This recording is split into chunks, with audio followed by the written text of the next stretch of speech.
उत्तर प्रदेश के हाथरस की 19 वर्षीय मनीषा वाल्मीकि के साथ 14 सितंबर 2020 को 4 उच्च जाति के पुरुषों ने सामूहिक बलात्कार किया, बेरहमी से प्रताड़ित किया, उसकी जीभ काट दी और रीढ़ की हड्डी तोड़ दी। दरिंदगी की हदें पार होती रही और नेशनल मीडिया पहुंचने से रही। लोकल मीडिया के दबाव में आकर पहली बार पुलिस द्वारा घटना के 9 दिनों बाद रेप का केस दर्ज किया जाता है। दूसरी ओर बहादुरी से जिंदा रहने के लिए संघर्ष करते हुए 2 हफ्ते बाद 29 सितंबर 2020 को दिल्ली के सफदरजंग अस्पताल में दलित पीड़िता मनीषा वाल्मीकि की मौत हो जाती है। इतना ही नहीं, पीड़िता के शव को उसके गांव लाकर उसके परिवार के बिना सहमति से रात के अंधेरे में लगभग 2:30 बजे प्रशासन द्वारा उसका अंतिम संस्कार भी कर दिया जाता है। लोगों का मानना था कि शायद ये सब तभी हो पाया क्योंकि पीड़िता दलित थी। हाथरस की दलित बेटी के साथ जो कुछ भी हुआ उसकी पूरी कहानी मैं आपको सुनाऊं उससे पहले एक दलित समाज की बेटी और उसके परिवार के साथ कैसी सोच रहती थी अतीत में तथा कथित उच्च जाति के लोगों और प्रशासन की। इसके लिए आदम गोंडवी साहब, जो कि उत्तर प्रदेश के ही रहने वाले थे, की एक कविता चमारों की गली मैं आपको सुनाना चाहता हूँ और उसके बाद हाथरस की पूरी कहानी।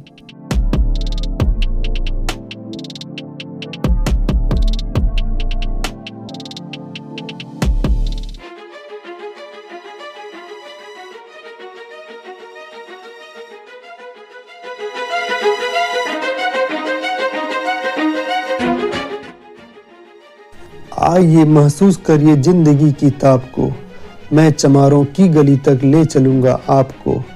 जिस गली में भूखमरी की यातना से ऊब कर मर गई फुलिया बेचारी एक कुएं में डूब कर। है सधी सिर पर बिनौली कंडियों की टोकरी, आ रही है सामने से हर खुआ की छोकरी। चल रही है छंद के आयाम को देती दिशा, मैं इसे कहता हूँ सरजू पार की मोनालिसा। कैसी यह भयभीत है हिरनी सी घबराई हुई, लग रही है जैसे कली बेला की कुंभलाई हुई। कल को यह वाचाल थी पर आज कैसी मौन है, जानते हो इसकी खामोशी का कारण कौन है। थे यही सावन के दिन हरखू गया था हाट को, सो रही बूढ़ी ओसारे में बिछाए खाट को। डूबती सूरज की किरणें खेलती थी रेत से, घास का गट्ठर लिए वह आ रही थी खेत से। आ रही थी वह खोई हुई जज्बात में, क्या पता उसको कि कोई भेड़ियां है घात में। होनी से बेखबर पिछड़ा बेखबर राहों में थी, मोड़ पर घूमी तो देखा अजनबी बाहों में थी। चीख निकली भी तो होठों में ही घुट कर रह गई, छटपटाई पहले फिर ढीली पड़ी फिर ढह गई। दिन तो सरजू के कछारों में था, कब का ढल गया, वासना की आग में कौमार्य उसका जल गया। और उस दिन ये हवेली हंस रही थी मौज में, होश में आई तो किचड़ा थी पिता के गोद में। जुट गई थी भीड़ जिसमें जोश था सैलाब था, जो भी था अपनी सुनाने के लिए बेताब था। बढ़ के मंगल ने कहा काका तू कैसे मौन है, पूछ तो बेटी से आखिर ओ दरिंदा कौन है। कोई हो संघर्ष से हम पाँव मोड़ेंगे नहीं, कच्चा खा जाएंगे जिंदा उसको छोड़ेंगे नहीं। कैसे हो सकता है होनी कह के हम टाला करें और ये दुश्मन बहू बेटी से मुंह काला करे। बोला कृष्णा से बहन सो जा मेरे अनुरोध से, बच नहीं सकता वो पापी मेरे प्रतिशोध से। पड़ गई इसकी भनक थी ठाकुरों के कान में, वे इकट्ठे हो गए थे सरपंच के दालान में। दृष्टि जिसकी है जमी भाले की लंबी नोक पर, देखिए सुखराज सिंह बोले खैनी ठोक कर। क्या कहे सरपंच भाई क्या जमाना आ गया, कल तलक जो पांव के नीचे था रुतबा पा गया। कहती है सरकार की आपस में मिलजुल कर रहो, सुअर के बच्चों को अब कोरी नहीं हरजन कहो। देखिए ना यह जो किचड़ा है चमारों के यहाँ पड़ गया है, सीप का मोती गवारों के यहाँ। जैसे बरसाती नदी अल्हड़ नशे में चूर है, हाथ न पुट्ठे पर रखने देती मगरूर है। भेजता भी है नहीं ससुराल इसको हर खुआ, फिर कोई बाहों में इसको खींच ले तो क्या हुआ। आज सरजू पार अपने श्याम से टकरा गई, जाने अनजाने और लज्जत जिंदगी की पा गई। वो तो मंगल देखता था बात आगे बढ़ गई, वरना वह मरदूद इस बातों को कहने से रही। जानते हैं आप मंगल एक ही मक्कार है, हरखू उसकी सह पे थाने जाने को तैयार है। कल सुबह गर्दन अगर नपती है बेटे बाप की, गांव की गलियों में क्या इज्जत रहेगी आपकी। बात इस लहजे में थी कि ताव सबको आ गया, हाथ मूंछों पर गया, माहौल भी सन्ना गया। वह छड़ी का आवेश जिसमें हर युवा तैमूर था, हाँ मगर होने को तो कुछ और ही मंजूर था। रात जो आया न अब तूफान पुरजोर था, भोर होते ही वहां का दृश्य बिल्कुल और था। सिर पे टोपी बेत की लाठी संभाले हाथ में, 1 दर्जन थे सिपाही ठाकुरों के साथ में। घेर कर बस्ती कहा हल्के के थानेदार ने, जिसका मंगल नाम हो वो व्यक्ति आए सामने। निकला मंगल झोपड़ी का पल्ला थोड़ा खोलकर, एक सिपाही ने तभी लाठी चलाई तोल कर। गिर पड़ा तो बढ़ के सिर पे बूट से ठोकर दिया, बोला साले माल जो चोरी का था वो क्या किया। कैसी चोरी कैसा माल, उसने जैसे ही कहा 1 लाठी फिर पड़ी, बस होश फिर जाता रहा। होश खोकर वह पड़ा था झोपड़ी के द्वार पर।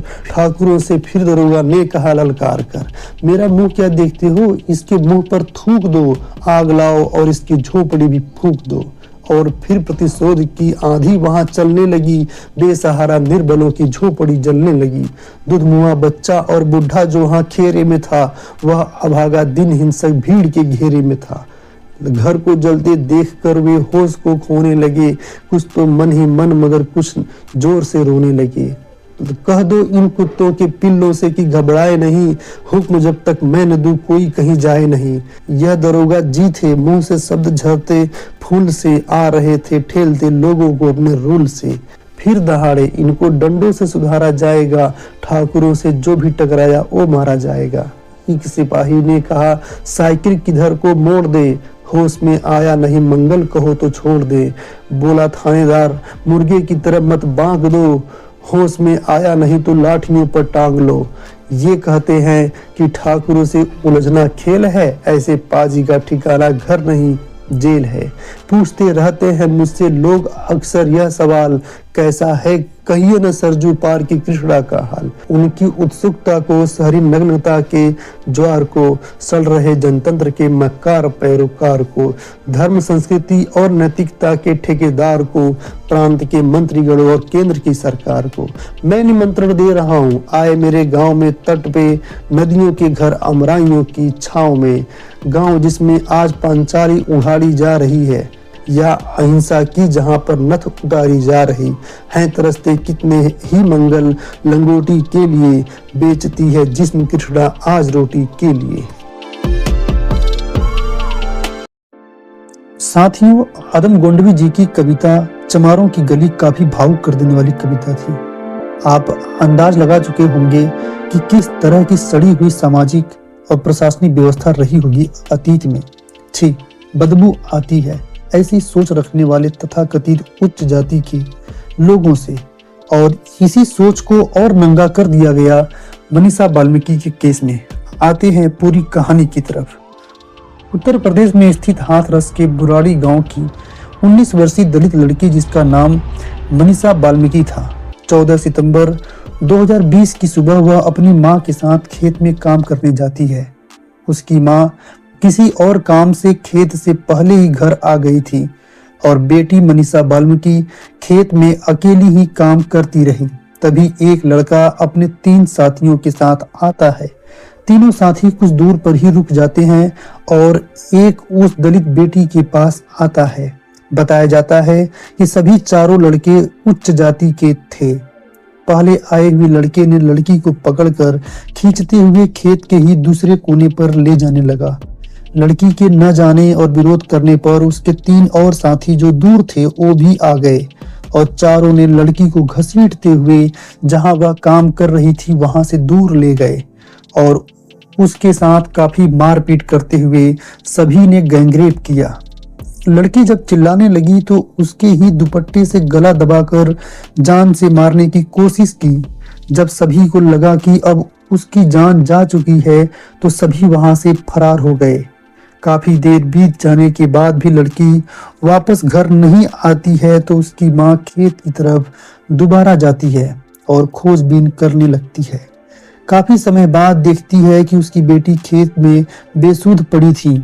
उसके तुरंत बाद लोगों की मदद से उसे जिला अस्पताल ले जाया गया, लेकिन डॉक्टर ने मनीषा वाल्मीकि की हालत को देखकर हैरान रह गए और उसे वहां से अलीगढ़ के लिए रेफर कर दिया गया।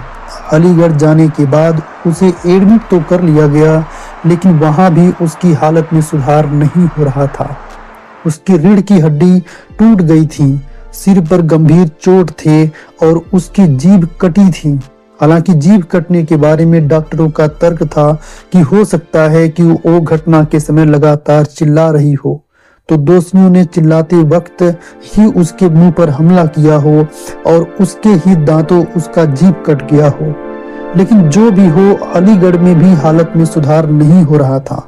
तब तक स्थानीय पुलिस द्वारा कार्रवाई के नाम पर केवल छेड़छाड़ का मुकदमा दर्ज किया गया था।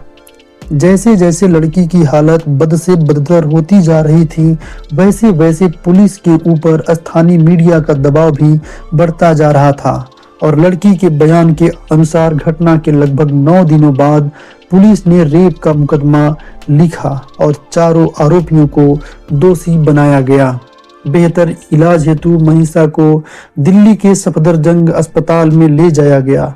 वहां भी उसकी हालत में सुधार तो नहीं हो सका, लेकिन वहीं से मामले पर राजनीति होनी शुरू हो गई और उसके बाद चारों आरोपियों के ऊपर गिरफ्तारी का दबाव बनने लगा। आखिरकार 29 सितंबर 2020 को मनीषा वाल्मीकि की मौत हो जाती है, जिसकी खबर मीडिया के माध्यम से परिवार और गांव वालों को हो जाती है। हाथरस से दिल्ली लगभग 160 किलोमीटर की दूरी तय करते हुए पुलिस ने एम्बुलेंस से शव को लेकर पीड़िता के गांव पहुंचती है और परिवार वालों का आरोप था कि बिना परिवार की सहमति के पुलिस और प्रशासन के अधिकारियों ने पीड़िता के शव को रात के अंधेरे में लगभग 2:30 बजे जला दिया गया। इस बीच परिवार का यह भी आरोप था कि परिवार पुलिस की गाड़ी के आगे लेटकर विरोध कर रहे थे, लेकिन पुलिस नहीं मानी और शव को जला दी। जबकि परिवार का कहना था कि हम लोग अपने रीति रिवाज से बेटी का अंतिम संस्कार करते। रात के अंधेरे में पुलिस और प्रशासन द्वारा पीड़िता के शव को जलाते समय की घटना भी मीडिया के कैमरे में कैद हो गई। और फिर क्या था, सुबह होते ही काफी भीड़ पीड़िता के घर की ओर बढ़ने लगी। लिहाजा प्रशासन का कहना था कि सुरक्षा दृष्टिकोण से पीड़िता के परिवार से किसी को मिलने से रोक दिया गया था। उसके बाद केस काफी हाईलाइट हो गया। लिहाजा बढ़ते विरोध और मामले की जांच में उत्तर प्रदेश पुलिस पर लगातार उठते सवालों के बाद उत्तर प्रदेश की योगी सरकार द्वारा मामले को सीबीआई को सौंप दी गई। सीबीआई ने इस मामले में 11 अक्टूबर 2020 को एफआईआर दर्ज की। उसके बाद जांच पूरी कर 18 दिसंबर 2020 को चार्जशीट दायर कर दी। सीबीआई ने चारों अभियुक्तों पर हत्या और गैंगरेप के आरोप तय किए थे। चार्जशीट में उत्तर प्रदेश पुलिस पर भी लापरवाही के आरोप लगाए गए थे। केस की सुनवाई हाथरस के स्थानीय अदालत में होती रही और लगभग 2.5 साल बाद स्थानीय कोर्ट का आदेश आता है और केवल एक अभियुक्त संदीप को ही दोषी ठहराया जाता है और उसे उम्र कैद की सजा सुनाई गई। साथ ही दोषी पर 40,000 रुपए का जुर्माना भी लगाया जाता है।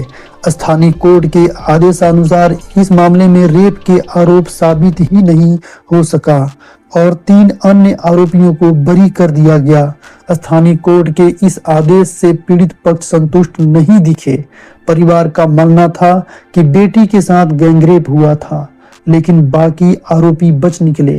यह मामला सिर्फ रेप का नहीं बल्कि जातिगत भेदभाव और सिस्टम की नाकामी का प्रतीक बन गया।